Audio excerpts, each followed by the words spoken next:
Your day brightened up? You're in the right place. Welcome to the Hashtag Positivity Podcast.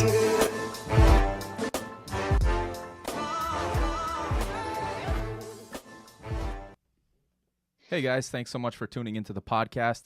I'm here as always with John and Don in the studio, and we are joined today from Anchorage, Alaska on the phone with Dan Warren, who is a combat rescue officer. Dan, thanks so much for joining us today. Appreciate it. I appreciate the invite, guys. What's up, Danny? How are you? Hey, Dan.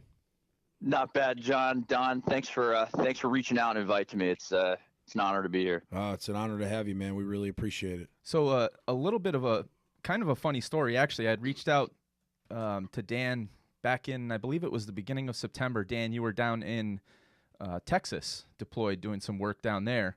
I sent him a message, and Dan is a graduate of Springfield College, the EMSM Program, which is where I did my paramedic studies also. Yeah.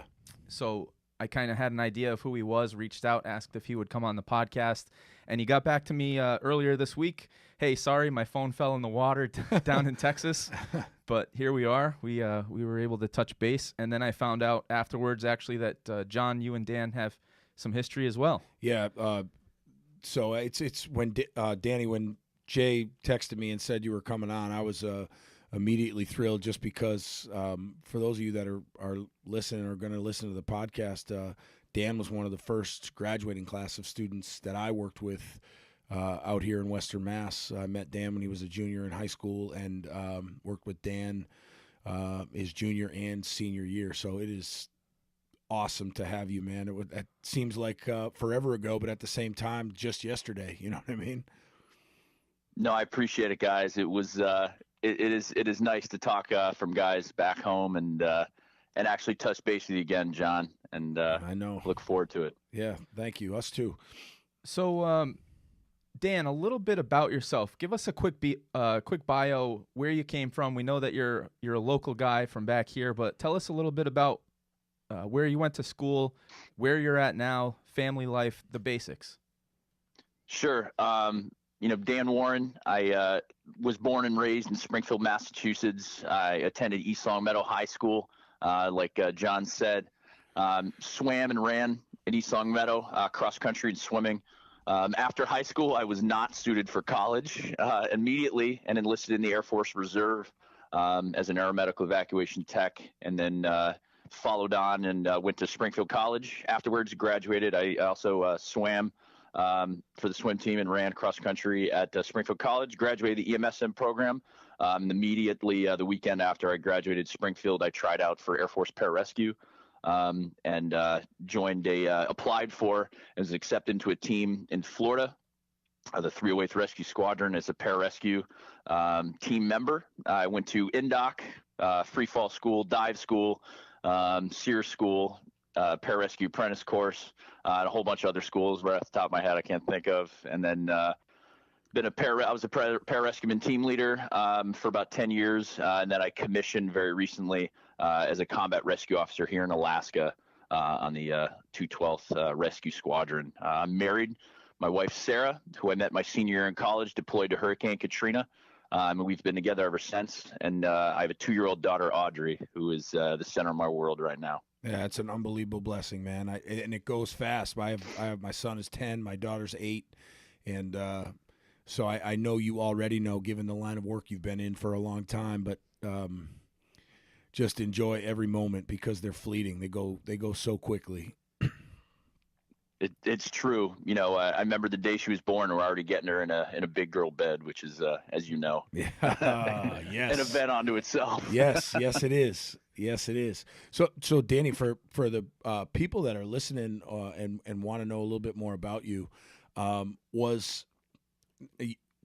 what you're into right now in the Air Force in terms of the special ops community, was that something that you had always had your eye on, or did that kind of evolve as you got into the Air Force Reserve and learned about the opportunities that were available to you through the Air Force?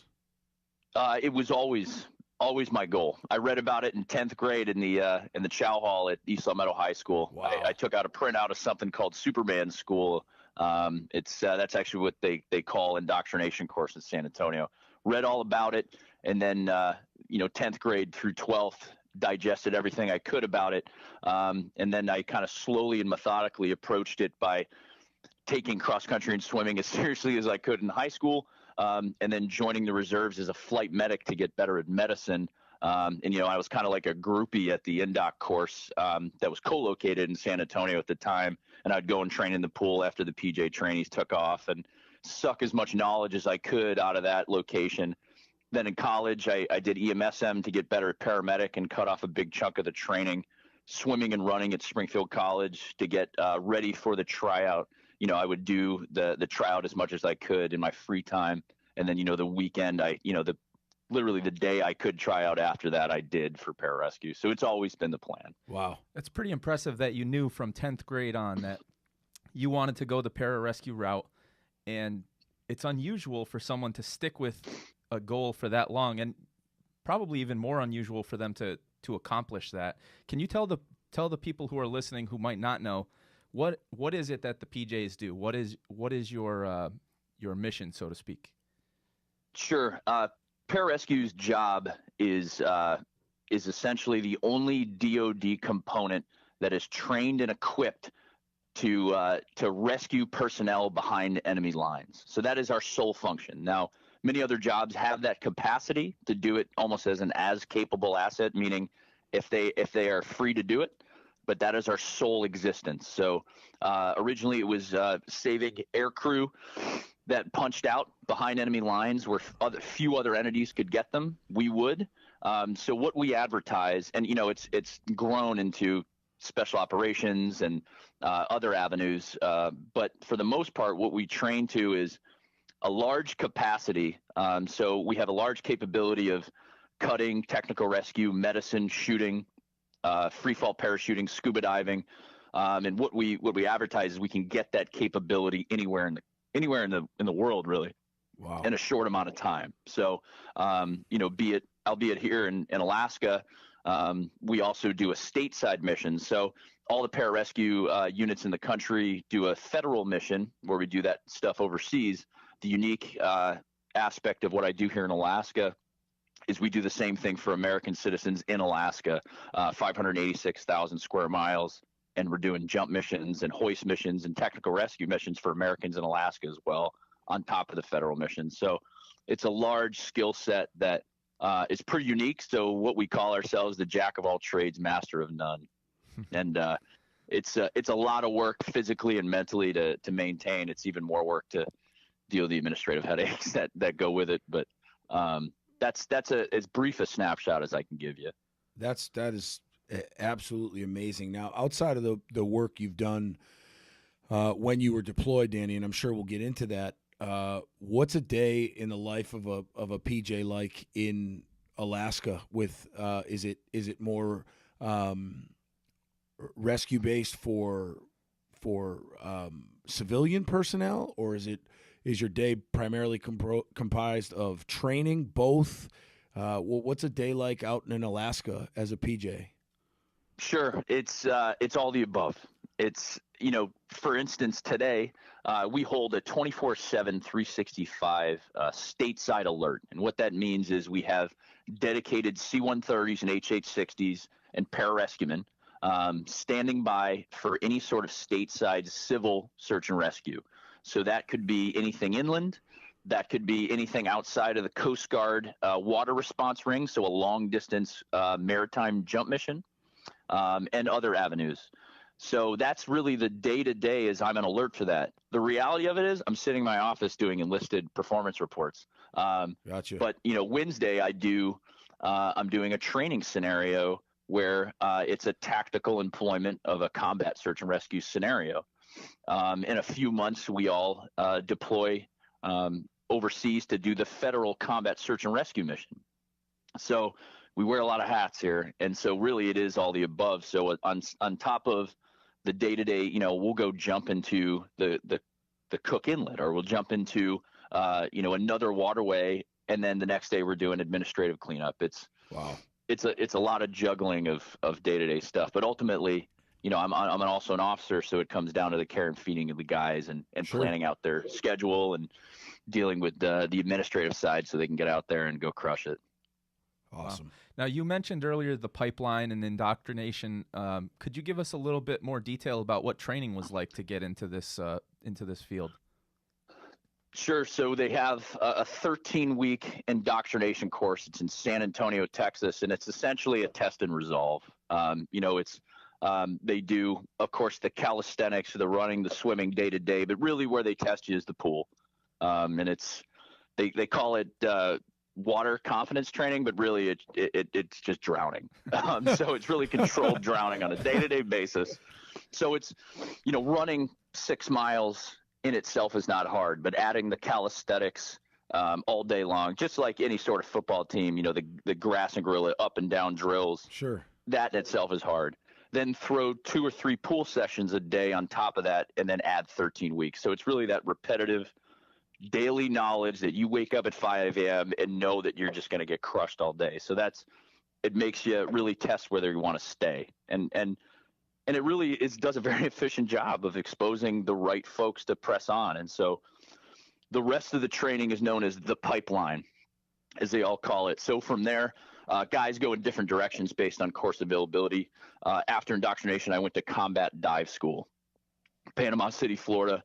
I think it's about a month and a half where they do open circuit diving, primarily search and rescue diving, considerations of search patterns and stuff like that. And they do a whole bunch of pool harassment there too, just to throw in. Of course. Danny, just a quick question for you. Sure. Just based on the amount of time, resources, and money the military is spending on guys like you, is the indoc really sort of what separates the rubber from the road in terms of if when you got through indoc, are you, as long as you continue to progress and work hard, are those guys that get past the indoc portion, are they really set up now to become PJs should they continue to stay the course, or is it still one of those deals where they're trying to weed dudes out as you continue, or is that really the goal of indoc? I think if you look at it from an administrative standpoint, indoc and dive are really where they're testing the investment. Gotcha. From there, they're sending guys elsewhere for the long term to continue the rest of the pipeline. But let's call it what it is. Every day's an assessment. Of course. I've been in for 16 years, and I'm starting day one walking out of the door as an assessment. Sure. And so and that's really the type of prototype attitude that we're looking from these dudes. But if you look at it straight from a leadership administrative segment, we're ensuring our investment in these individuals from indoc through dive school, and after that, that's where we start to throw money and equipment and support at them, because we've realized they can physically, and they can physically do it. They have the resolve to do it. Now we need to test and see where they are mentally and back off a little bit. Understood. So after you finish dive, that's where guys go to. I went to static line jump course at Fort Benning, Georgia, where it's just the Normandy technology circle shoot. Sure. Jumping out with 85 18-year-olds scared to death. That was fun. And then right, that was Air Force Appreciation Month. And then nothing wrong with the Army. I love those guys, man. I give them a hard time. But from static line, I went to free fall Halo training, and that was in Yuma, Arizona. We did a week of wind tunnel in North Carolina. From there, I went to survival school, SAR School, and that was in Washington in the middle of winter, which was pretty damn cold. And then and that's a lot of stuff with that training is pretty controlled. So I'll just say that I did it. And then sure.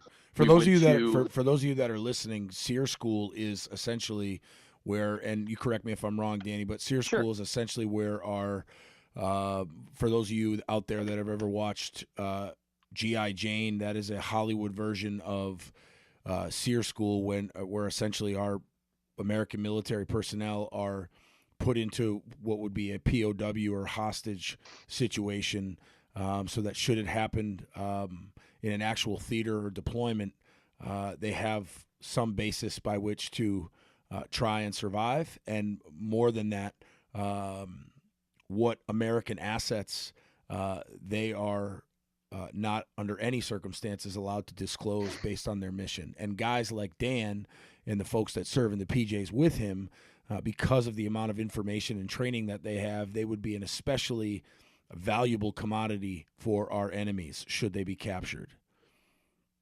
Perfect. I couldn't have said it better. So when we go to SEER, then we go to a thing called dunker training, which is a one-day, essentially like a pissing contest, where they dunk this mock helicopter into a pool, and anybody that is a helicopter air crew has to find a way to get out. And you could differentiate the PJ students; they just see how long they can stay down there as everybody's freaking out and trying to swim out. But from there, we go to Kirtland, New Mexico, and do what we call Pararescue University. That's kind of the nickname, but it's known as the Pararescue Apprentice Course. That's where we put it all together.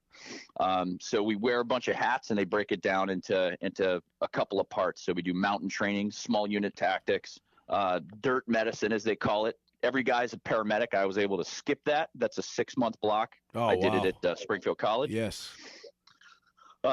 So we do mountain medicine, small unit tactics, air ops. So we take what we learned at Halo and static line school, but apply it to pararescue. And then we do, some of the maritime ops as well, and then put it all together in cumulative field training exercise. And from there, that gets you a foot in the door, gets you a maroon beret, and then you get to your unit and realize you know enough to be dangerous. Yeah, no doubt. And that's just the beginning. You continue to learn. You obviously continue to train. Correct. There are obviously teams all, I'm sure, across the world. You're in Alaska. What are some of the other team locations? You mentioned Florida earlier. Yeah, they're spread out across the world, really. In Navy, they have East Coast, West Coast hubs, and with us, it's across the country. So we have Alaska, California, New York, Florida, Arizona, and Oregon on state side. And I'm sorry, in Georgia and Las Vegas.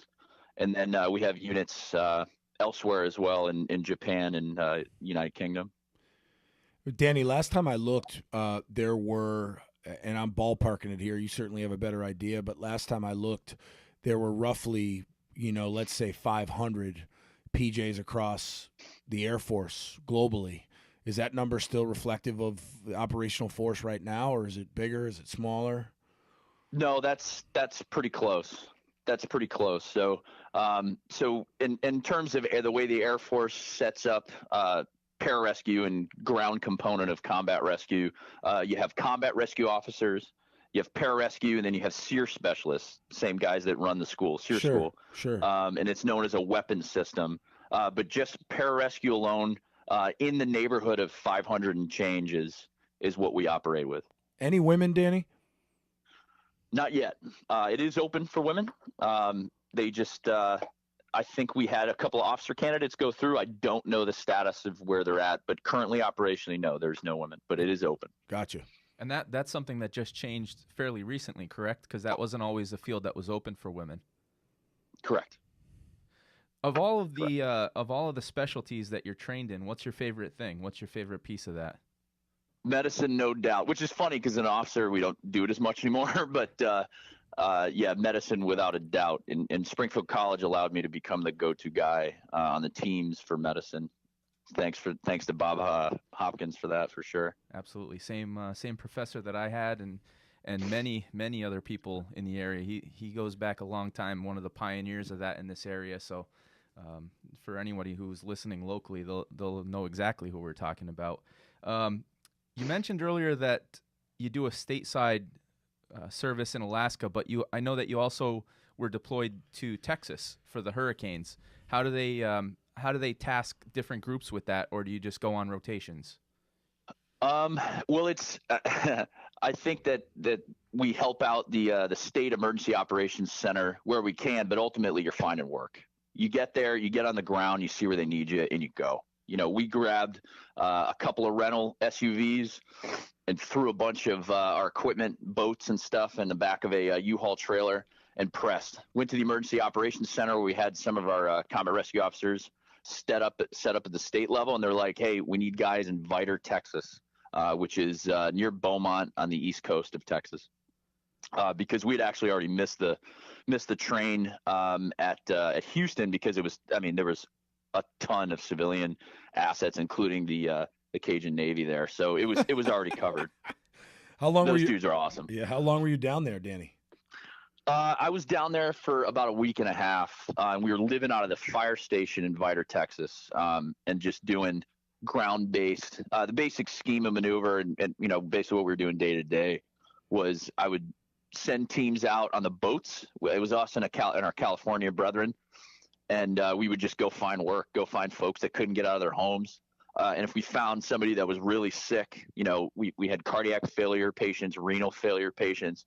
That's when I would vector in some of the overhead helo assets to hoist them out. Yeah. Danny, outside of the work that you've done in the States, in as much as you're comfortable, take us back to your first deployment as you got the Red Beret, you are a PJ on the ground now.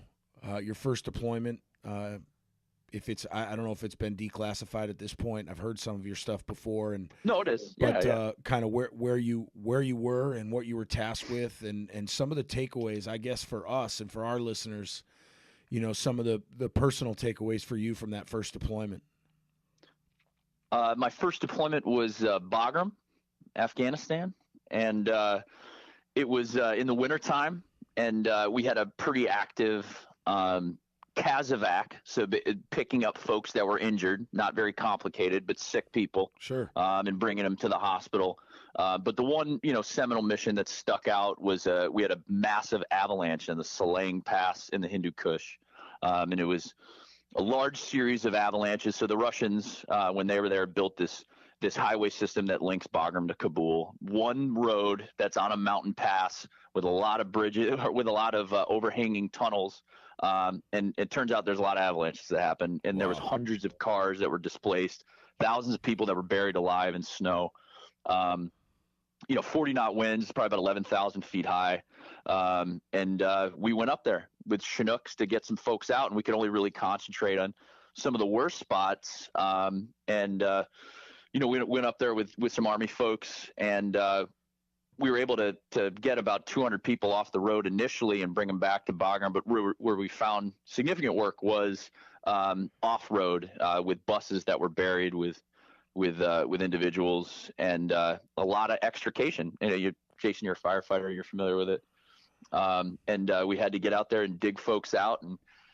And the thing that I found there was, there was hundreds of people on the road watching us Afghanis, and who knows, good or bad, sure, but everybody joined together for the common good and made it happen. We set up a line where we could help haul people out of there, and folks would, who were, had weapons, and they knew we were here to help. The lines blurred between, bad guy, good guy, to just folks helping out people who needed assistance. And in that was one of the most uplifting moments of my life. So we're able to get out, 282 people off the mountain in the Salang Pass, and who otherwise would have died.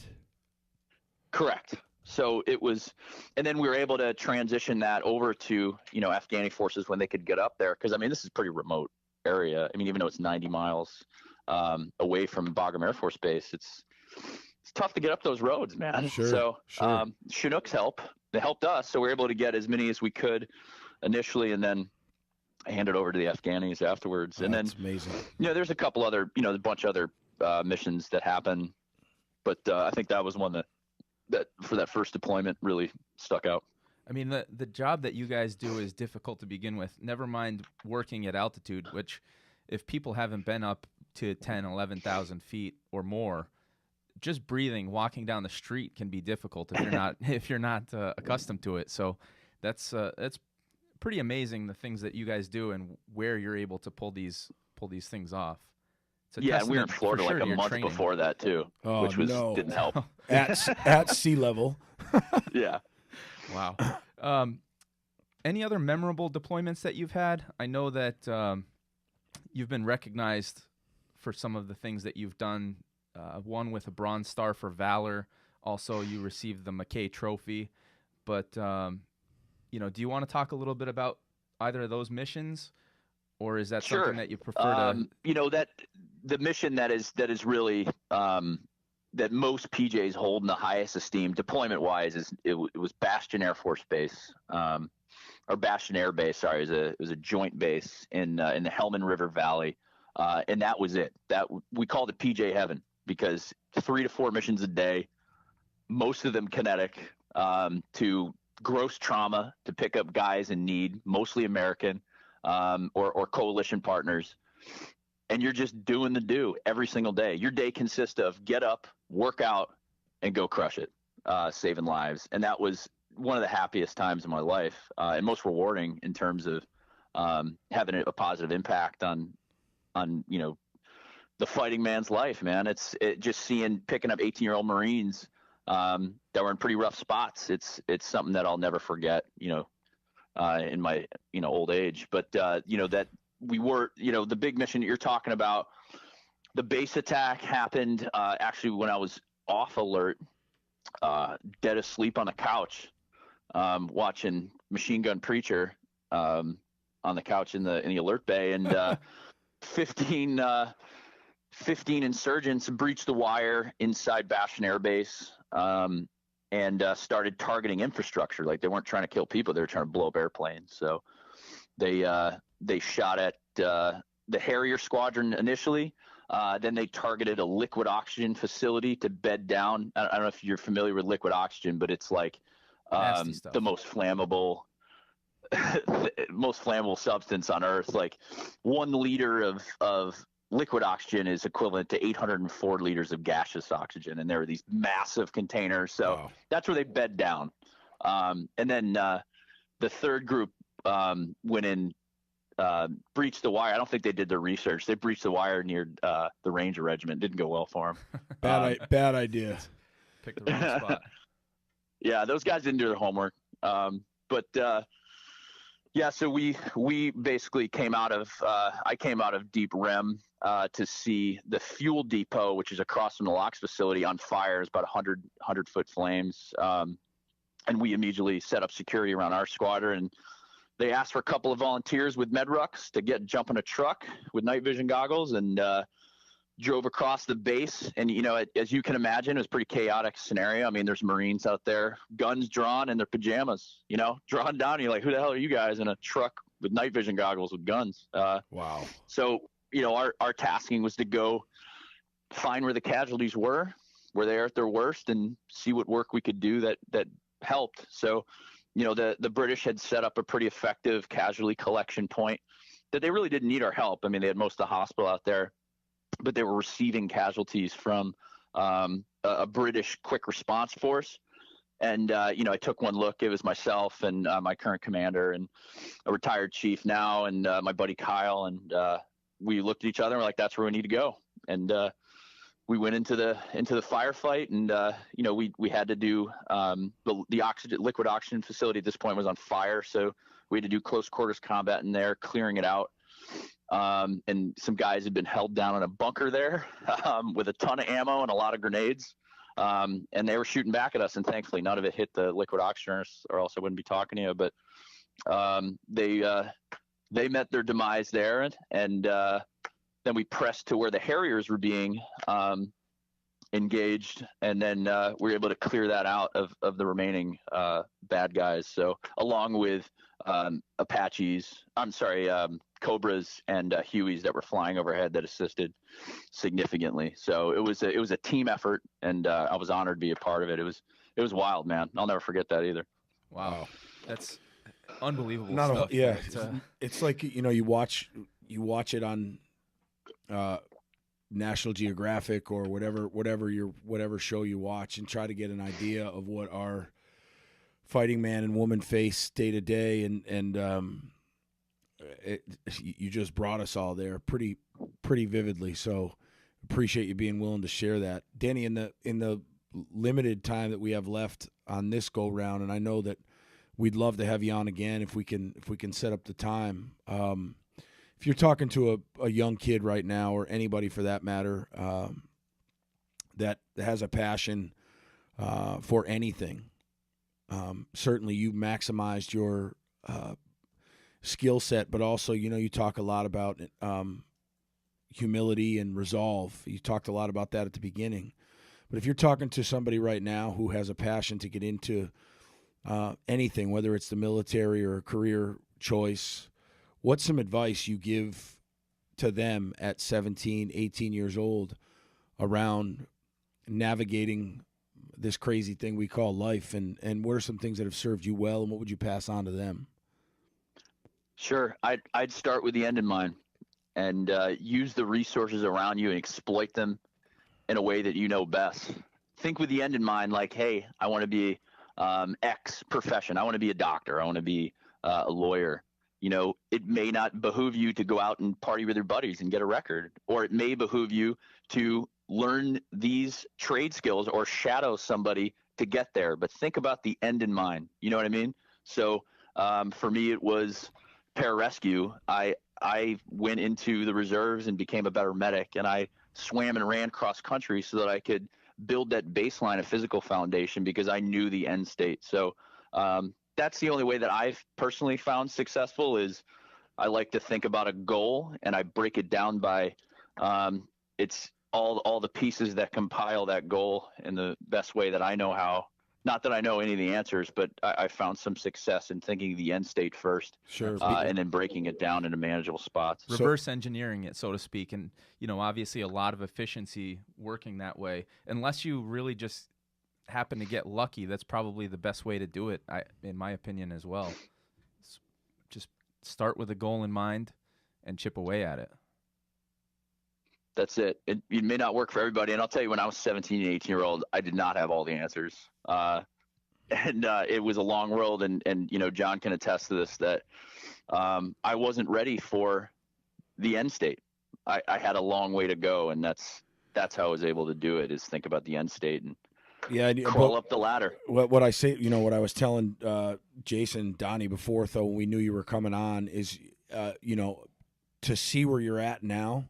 You see some kids and where they end up. I'm very fortunate in my role that, when they leave me, when they get out of school, my hope and prayer for them is it's just the beginning of something really beautiful, whatever their passion is, matching passion with purpose. But you were always one of those guys. And then down the road, when I heard about what you were doing through folks at Springfield College, and then just stuff I read or people you run into from our area, not one bit of it, or any of what you shared with us today, not one bit of it surprises me, based on the kid I knew at 17 or 18. It's to be in the very, very elite level that you're at, I think is absolutely speaks to who you always were, and just realized when the opportunities presented themselves, you knew enough to tap into it, and I think it's a great message. Thanks a lot, John. Yeah, no, I mean that. And I also think it's a great message for any of our kids or I know we have a lot of families that listen with their kids and share. I tell kids all the time, it's not where you start, it's where you finish. And for some kids, the 7:25 to 2 o'clock sort of square peg in a round hole model just doesn't work for everybody. But there's no question that you one special cat and have done some amazing stuff. We are super, super lucky to have you do what you do for us. And it's a pretty amazing story, which I know we could talk about for hours and hours and hours, but this has been really cool. The last question I have for you, Danny, I don't know if Jason wants to wrap up with anything, is what do you look for in your men now? Because you're in a position now where it's not just about getting through the training singularly. You are tasked with a position through your daily operations where you are responsible for a lot of other folks besides yourself. And what role do you play in the PJ community globally? And I think just the intangibles, what do you look for in people you want to serve with? Sure. It's funny because I actually just wrote this operating instruction about the tenets of what I expect of the guys. And without belaboring, I know you guys don't have a lot of time, but first is that I can trust what you bring to the table, and that you trust that we have your best intentions. The second is that you communicate your problems. I'm looking for men with respectful candor, guys that can communicate respectfully, objectively, and thoughtfully, their needs. I love it. Ultimately. Yep. The next is that you're providing mentorship up and down the chain of command, that if I'm screwed up, you're the first to tell me and you don't talk around me about it. And I will do the same thing to you, much like John Martin did to a senior Dan Warren when he couldn't make the grades to host Spartanum. Accountability is that, you're accountable for your actions, bottom line. So I need guys who take faith in that. And the last is discipline, that you have the discipline of consistency. So yeah, you can put a whole bunch of effort in the beginning, but I need the long haul. This is chess, not checkers. So I need guys that have the discipline for consistency. Awesome. That's an amazing list of bullet points that people can apply. It really is anywhere in their life. It doesn't have to be. Thankfully, I had it right on my desk right here. I didn't do that off the. Yeah, well, listen, whether you had them in front of you or off the top of your head or not, they came from you. That'll be in your book. The last one. Sorry, I got one more. It's innovation. That you put in more than you get out. Love it. That's awesome. Love it. Sorry. Well, it'll be great when you write your book, Danny. No, man. Dan, we can't thank you enough for joining us. We mentioned earlier that we'd love to talk to you again. I really look forward to that. We'll have you stay on the line after we wrap this up for just a few minutes. But for the listeners, where can they find out more about the PJs, what they do, and do you have any place that you can steer them to kind of get a better idea about what it is that you and your teammates do? Sure. Guys that are interested in Pararescue can go onto specialtactics.com. It's a website dedicated to folks that are interested in trying out, and it gives you a whole bunch of resources and workouts and a whole bunch of message threads so guys can talk to each other about it. And then it's as far away as a Google search if you want to go elsewhere. All right. Well, John, you have anything else before we wrap up? The only thing I have, man, is thank you. It's so great to catch up with you, even though it's we're catching up on a podcast that we're going to air, but hopefully our paths will cross again soon and we can maybe break bread together or have a coffee and just catch up. But we're very grateful for your time and service, and Merry Christmas to you and your wife and beautiful daughter, and we wish you continued safety and blessings, man. Yeah, thank you very much, brother. again. You too, Jason. Say how much we appreciate it, and thank you again for coming on, guys. Thanks for listening. Thanks. As always, we'll talk to you next time. Thanks so much, guys. Be good to those you love. Let them know you love them. Everybody have a great week. Take care. Take care. Thanks so much for listening to the #Positivity Podcast. Online at #positivity.org, on Facebook at #Positivity, and Instagram, the official #Positivity. If you liked the episode, please rate and review. And remember, positivity is contagious.